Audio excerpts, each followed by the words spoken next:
Evening बच्चों, my self Babita Goswami.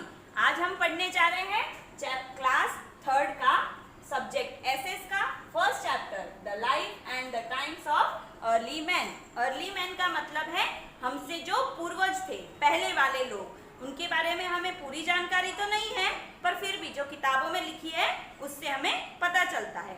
हमारे जैसे उनकी लाइफ और हमारी लाइफ में बहुत डिफरेंस था। उनके पास हमारी जितनी सुविधाएं तो थी नहीं, फिर कैसे रहते होंगे वो लोग? वो लोग एक नोमैडिक लाइफ जीते थे। Nomadic life in the sense क्या होता है?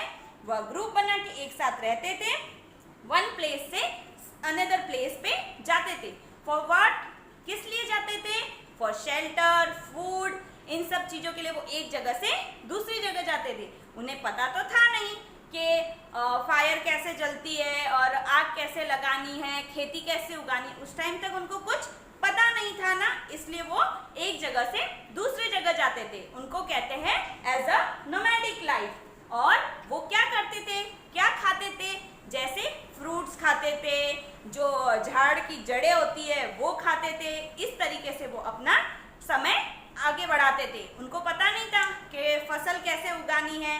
ठीक है, जैसे फर्स्ट पॉइंट है अर्ली टूल्स एंड वेपन। पहले वो क्या चीज यूज करते थे टूल्स और वेपन्स के लिए? टूल्स मतलब होते हैं टूल्स एंड वेपन्स के लिए वो क्या यूज करते थे? लकड़ी और पत्थर। इस तरीके से वो अपनी जो जानवर होते थे उनको मारने के लिए वो यूज करते थे। उन जानवरों को फिर वो मारते थे और उनका मांस खाते थे, और उनकी जो चमड़ी होती थी, छाल होती थी, उनसे वो अपना कपड़ा बनाते थे और उनको शरीर पे लपेटते थे। ठीक है। सेकेंड पॉइंट है डिस्कवरी ऑफ फायर। कुछ दिन, थोड़े दिनों बाद, जैसे सबसे पहले जो लाइफ थी उसमें उनको फायर के बारे में पता नहीं था, पर धीरे धीरे उन्हें डिस्कवरी हुआ, मतलब फायर के बारे में पता चला। कैसे पता चला? जब उन्होंने दोनों पत्थर ऐसे रब किए हाथों से, तो उसमें एक अलग तरीके की चिंगारी निकली। तो उन्होंने लगा कि ये तो कुछ चीज है जिससे चिंगारी निकल रही है। फिर उन्होंने रब करना स्टार्ट किया, जिससे वह आग निकलने लगी। इसी तरीके से दो लकड़ियों को भी जब रब करते हैं तो आग निकलती है। इसी तरीके से उन्होंने फायर का इस्तेमाल किया। फायर आते ही उनकी लाइफ फुल्ली चेंज हो गई। कैसे चेंज हुई? जैसे आग से वह अपना खाना बनाने लगे, मांस पका के फिर खाने लगे, तो उसे उसमें फ्लेवर्स आने लगे कि हाँ इट्स टू टेस्टी। और जैसे जंगली जानवर आते थे तो उनको आग से वो डरा सकते थे। इससे उनको अच्छा लगने लगा। उनकी जो लाइफ थी वो थोड़ी सिंपल होने लगी और सेटल होने लगी, और उनको ऐसा लगा कि ये हमारे लिए बहुत यूजफुल है। The third point is farming. Farming उनको पहले तो पता नहीं था कि खेती कैसे करनी है। फिर एक टाइम ऐसा हुआ जब उन्होंने जो फल खाया और उसका बीज नीचे फेंक दिया, और थोड़े दिन बाद जब वहां पे देखा तो वहां पे उस फल का झाड़ था। तो उन्हें लगा कि हाँ, किसी भी बीज को फेंकने से उसका झाड़ उग सकता है। तब उन्होंने वो सीड्स, जो कहते हैं बीज को सीड्स कहते हैं, सीड्स को जमा करने लगे और फिर ऐसे जहां पे वो रहते थे उसके आसपास फेंकने लगे, जिससे फसल उगने लगी। तो उन्हें यहाँ से वहां जाने की जरूरत पड़नी कम हो गई। क्यों? क्योंकि जब वो पास में ही फसल उगा रहे हैं तो उन्हें यहाँ वहां जाने में आसानी होने लगी कि नहीं, अब यहाँ से एक जगह से दूसरी जगह जाने की जरूरत नहीं है।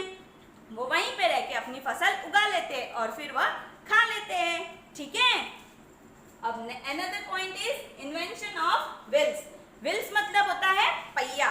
पहियों का उनको पता नहीं था, तो वो बोझा ढो के और फिर यहाँ से वहां जाना उनके लिए बहुत भारी चीज होता था। जैसे कोई भी वजन होता है, हम उसे जब गाड़ी में ले जाते हैं तो आसानी हो जाती है, पर यही अगर हमें खुद उठा के हमारे कंधों पे रख के अगर जाना होता है तो हमें कितनी प्रॉब्लम होती है ना बच्चों?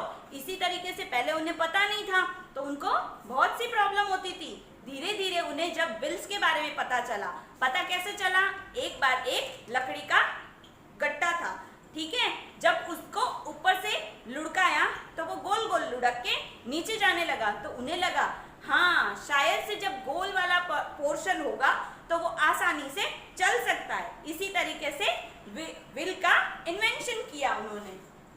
Another point is the wheel in the modern time. बच्चों, जो अभी के टाइम पे व्हील्स है वो तो बहुत सी जगह होती है, कार है, बाइसाइकिल है, साइकिल है, बहुत सी चीजों में उस व्हील्स का हमने बहुत अच्छी तरीके से इस्तेमाल करना सीख लिया।